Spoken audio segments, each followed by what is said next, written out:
Hello Substreamers and welcome back to Substream.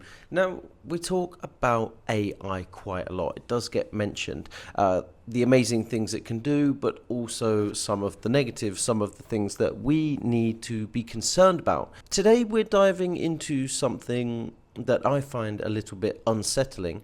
It's also something that I worry about myself. You too may worry about it, but by the end of this video, I think we will have an answer. I think we will solve the question, is AI making us dumb? Now, since LLMs burst onto the scene about 2.5 years ago, we've seen headlines, discussions, social media, chats, reels, TikToks, the whole lot, asking, is our reliance on large language models making our brains dumber? Right, it's quite interesting. Now, the data is actually in now. It has taken a couple of years. It's taken research, it's taken experts and scientists to do tests and studies and find out. And now that the data comes in from these things, we are able to kind of make some strong conclusions based on that. So stick around in this video to find out if AI is making you dumb, and if you have something to worry about because you love ChatGPT or Grok or Claude or something like that. If you're not yet subscribed, please do so. We appreciate every single one of you. Now, let's get on and find the answer. The MIT bombshell. What is your brain doing when it's on ChatGPT? Well, MIT has done the studies to kind of find this out. Some groundbreaking research, and MIT, if you don't know already, you may know, it's the #1 university in the world. Some of the best research, information, and people, experts and students come out of this facility. So now that includes the lead researcher on this study. It's Dr. Natalia Kosminia, and her team wanted to find out what's going on in your brain when you use LLMs like ChatGPT to generate information or make pictures or do anything like that. So this was a world's first and the most comprehensive study we have so far monitoring LLM's effects on the brain. Now, there were 54 participants, and they were aged from 18 to 39 who got involved in the study. And this was from different universities around the Boston area in the United States. So for this study, they took those students and they split them into 3 different groups. You had the LLM group, and they were using ChatGPT 4.0. You had another group who were using search engines. They were using Google to access and web resources. And there was the other group doing things old school. They were the brain-only group with no external help. Now, they were given essay writing task over a few months, and they put on what would you call them? Electrode EEG headsets. They stuck them on their heads so they could measure electrical brain activity at 500 samples per second, which is actually quite a lot. From that, they were able to see the direct relationship between brain activity and generating requests on ChatGPT or using a search engine or just using your own brain to ask questions. The brain-only group, they actually showed the strongest use of their neural networks, the most widespread. So when they were doing the work, it was firing. Their synapses were firing, everything happening all over, really good brain activity because they were thinking for themselves. Now, the search engine group, their brain activity was 34 to 48% lower than the brain-only group. So quite a significant drop-off there. But here is where it gets interesting. This is what you've come here to find out. What about the LLM group who are using ChatGPT? Well, the bad news is they showed the weakest connectivity of the brain during the exercise and was actually 55% less neural communication than the other groups. And that's quite scary. That's 55% less than having original thoughts, like deep thinking, internal monitoring, doing something creative or just focusing on one thing. 55%. That is absolutely astounding. I think you may want to hold that number. 55%. Your brain is at less than half speed when you use AI. Okay, so you might hear that and you think, yeah, well, okay, the brain communicates with itself, and when it's using tools, it doesn't need as much firepower, right? That's one way to see that. But think about the long-term effects. What they did with the students, the ones who had been using ChatGPT throughout the test, were asked to do another exercise after 3 months of ChatGPT usage, and their brains showed less connectivity after 3 months than they did before the 3 months, right? So their brain activity had gone down. Their brain activity, and here it is, listen to this, this is what MIT found. Their brain activity went down. It showed less connectivity than those who had never touched the LLM in the first place or in the study. This has a term, it's called cognitive debt. And this is a term that, if you haven't heard already, you're going to be hearing over the next few years when the widespread use of AI turns out to be harmful to our brains. And wow, what does that mean? It means that probably governments are going to regulate it harder.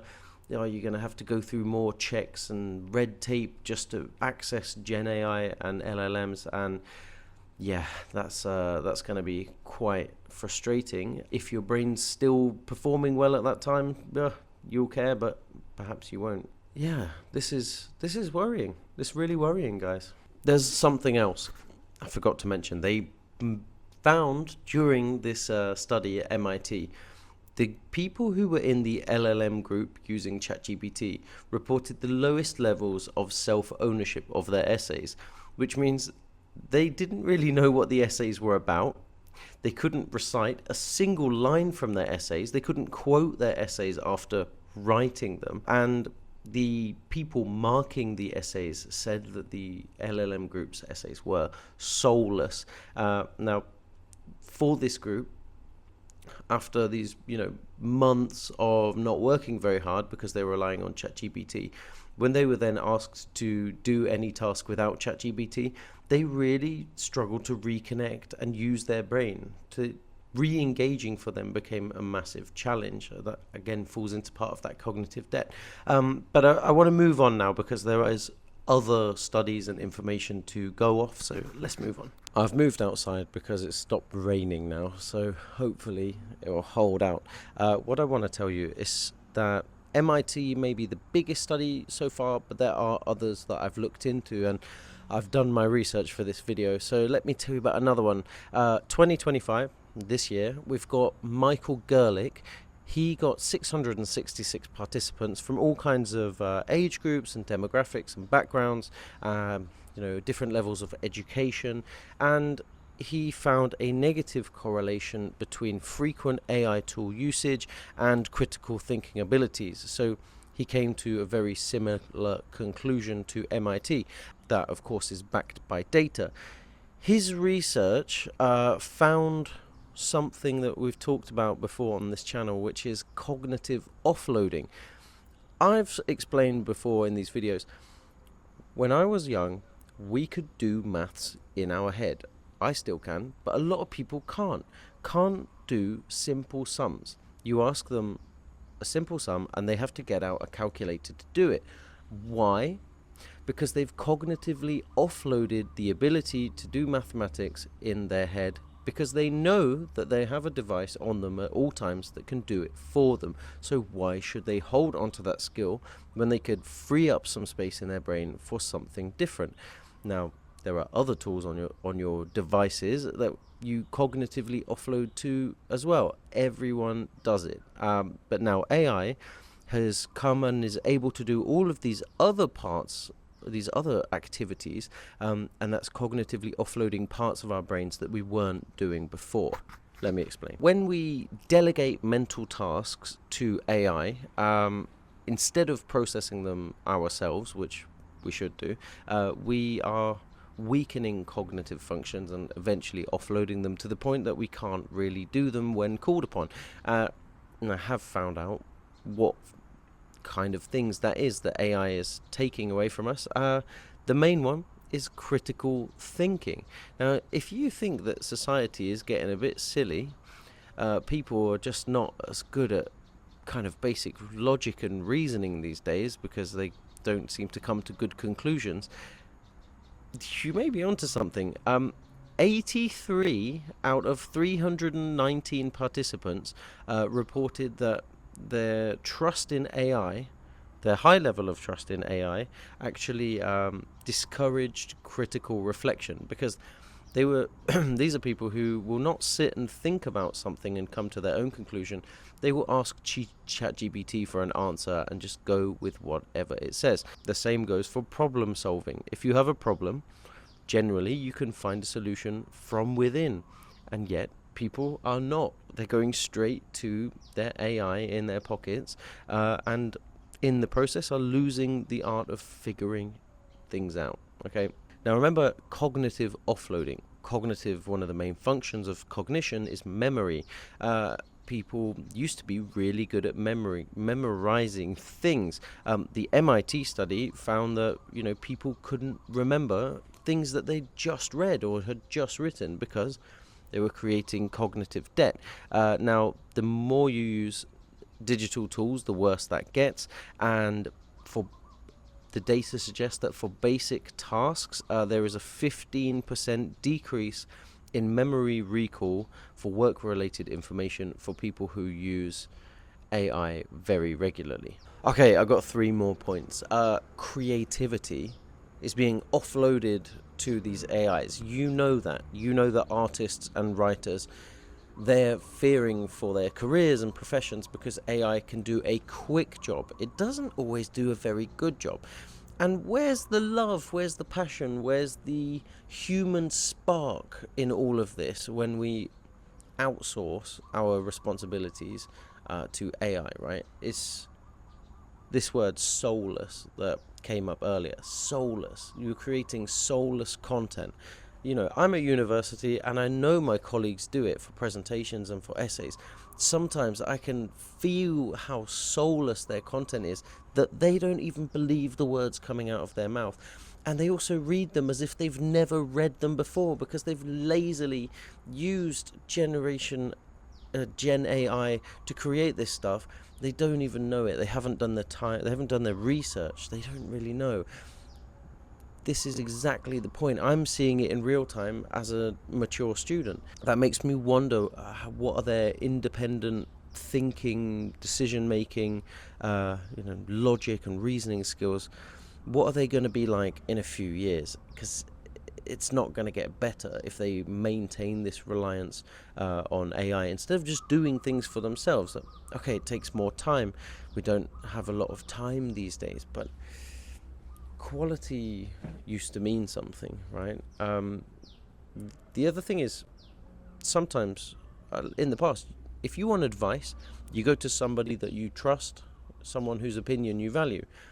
The fact that people will just ask a random robot in their pocket for advice is a very worrying trend, because there is exposure to bias, and these robots could say anything, and a lot of people could then go and do something from that. And we've seen stories in the past with people with mental health issues become so connected to their AIs that they believe everything and trust them, and they end up hurting themselves or hurting others because of miscommunication with their AI.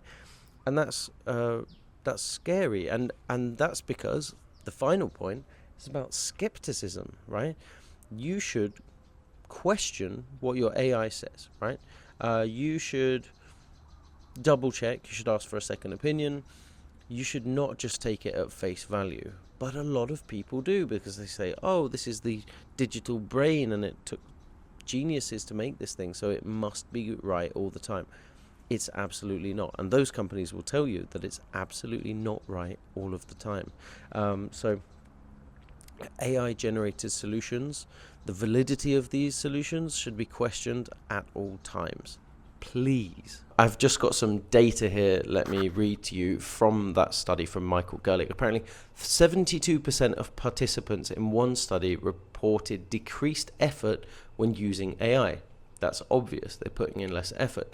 Now, even for higher order evaluation tasks, 55% reported reduced effort. Efficiency is coming at the cost of cognitive ability. If you believe that there's a sci-fi dystopia where robots take over, it will not just be robots getting more powerful and more able, more intelligent over time. It will require humans to get stupider and more simpler and more docile over time. That's already happening. That's the point of this video. It's already happening. We're in decline. Are we all equally susceptible to this, though? That's a pretty good side question. No. Actually, young people are most susceptible to this. And that's because they haven't got fully formed brains. They're still learning, right? So young people using ChatGPT, let's say they're in the ChatGPT kindergarten. They're like babies. Their brains are not fully formed, and they're building bonds and synapses and cognitive ties with AI that they're going to come to rely on. And it's people who are 17 to 25 who are most at risk because they use these tools the most, and yet they're still growing up. This age group showed the lowest critical thinking score in Gerlich's test, and that's worrying. It's worrying because they're growing up with these tools as the tools get a lot more powerful and a lot faster. So it's actually hindering their cognitive development right now as you're watching this video. There is one silver lining. The more educated you are, to a higher level, to master's, PhD level, the higher your education level, the less susceptible you are to the impacts of Gen AI and cognitive debt and decline and critical thinking. So what that shows us is that the better foundation of personal knowledge and education and experience you have, the better your defenses against AI. So something to think about. Okay, I want to give a balanced view, because I can't just sit here and rag on Gen AI and LLMs for 20 odd minutes. I can't do that. I have to show the other side, and let's say be sympathetic to why people do use these tools, because we're not all geniuses with amazing educational foundations that can protect us from them. They are really cool and really good, and they help us be way more productive in a time when people are not as time rich as they once were, right? It's not just corporate, it's educational, it's in every part of our life. It's asking for a recipe, it's asking for an idea. It saves us time and helps us basically take shortcuts through our life. And for a lot of people, that's really good, because it saves them mental energy, it saves them from stress, it saves them from awkward interactions and all sorts of stuff. I've talked in this video a lot already about cognitive burden and how using AI offloads it. For some people, that's exactly the point. That's why they're using it. They know, they're aware that it's reducing their cognitive burden, offloading tasks that they don't want to do, that they know they're not good at, that they feel are lower order, that they require just too much from them. Or they're getting rid of the easy stuff so that they can focus on the hard stuff, and that's a good approach too, especially for people who feel that they may be at risk of burnout. Another thing is bigger projects, group projects, big corporate projects, research projects. LLMs can take massive amounts of data that would take days, weeks, months, years for a human to read, take all of that and squash it, do the research, do the work and the complex reasoning, and put it all together, and boom, done in, who knows, a minute. It's really incredible. And so that's why there are so many different use cases for this stuff. Accelerating problem solving in that way is a wonderful use case. And some people would probably say that they would be very willing to accept the cognitive decline in exchange for saving massive amounts of time in trying to manually process data, which in a lot of times just isn't efficient. So humans and AI must work together. And so I'm going to mention another piece of research done on this theme, and it's from Deloitte, very big intelligent company. They found a 150% ROI for companies who focused on cognitive offloading, which, as we've explored, means giving the easiest tasks, the low-hanging fruit, to the AI to free up mental space for the tough stuff. So what do we do, substreamers? What do we do? Well, before I tell you, please like, subscribe, and comment. Yeah, I'd appreciate that. What's the takeaway here? What's the path forward? It's not going to be easy, but I'm sure there is one. I found a piece from UNESCO that said there needs to be kind of a framework and boundaries for ethics regarding artificial intelligence, and they kind of made some suggestions. And pretty much they said there need to be some core principles in place when they're building LLMs and using LLMs and educating on LLMs, basically everything around it. They're saying awareness and literacy. Educators and policymakers, they have an important role to play in that too. They must come together to build legislation and policies, regulations that don't kill AI, but also don't let people's brains turn to mush because they became addicted to or fully reliant on AI. So teachers will be more responsible in the future.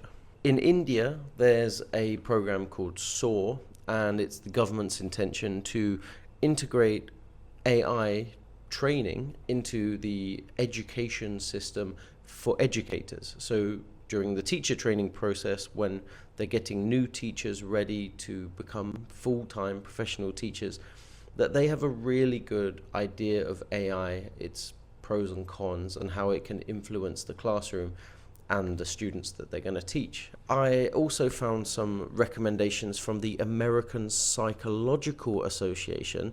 Let me just tell you what essentially their advice is. Number one is to teach AI literacy. You don't just give kids AI, you guide them on how to use it and show them what it can do in a responsible way. The second one, very important, perhaps the most important here, is to promote human connection. Like I said, if you need advice, find a friend. The human connection is precious, and we can't let AI take that away from us. It's good for social skills. It's going to help us in our lives to seek information and comfort and transaction from other people, not just from apps in our pocket.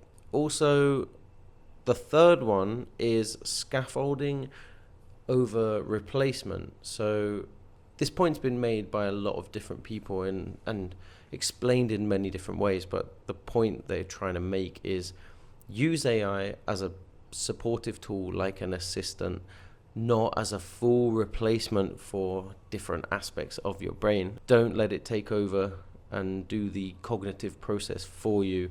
You should do things manually. Write that essay for yourself and then ask AI for some support.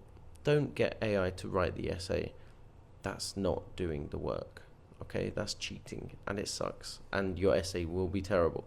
It won't sound like you, and it will sound like every other person in your class who's used the same LLM, and trust me, I've been there. I've seen my classmates do it, and it's really frustrating, and the professors, they know, and you're going to get marked down for it. So be authentic and don't replace yourself. Oh, there was one more. I kind of touched on it earlier, but question everything. Become a skeptic. How you know that AI is right? You don't. They make mistakes. They hallucinate. They are not truth sayers. They are just robots programmed on algorithms and training, and it's not 100% accurate, so question everything. Substreamers, you've made it to the end of the video. What's the point I'm trying to make here? This is a wake-up call. I would like you, after this video, to sit and have a think. That's it. Don't ask ChatGPT, just sit and have a think. Am I over-reliant on AI? How do I use AI? And am I overusing it? Am I outsourcing important parts of my life to AI? Why am I using AI when I could just do it for myself? Is it to save time? Is it to save mental energy? Or is it just because you can? Are the results more authentic and better than doing something for yourself? And could you have asked someone closer to you for answers instead of asking ChatGPT? These are some of the questions that I would love for you to sit and ask after watching this video. But alas, the video is over. Thank you so much for watching. I'm going to go and enjoy my day. Thanks for watching. Remember to subscribe. I'll see you next time. I'm Joseph, and this is Substream. Bye for now.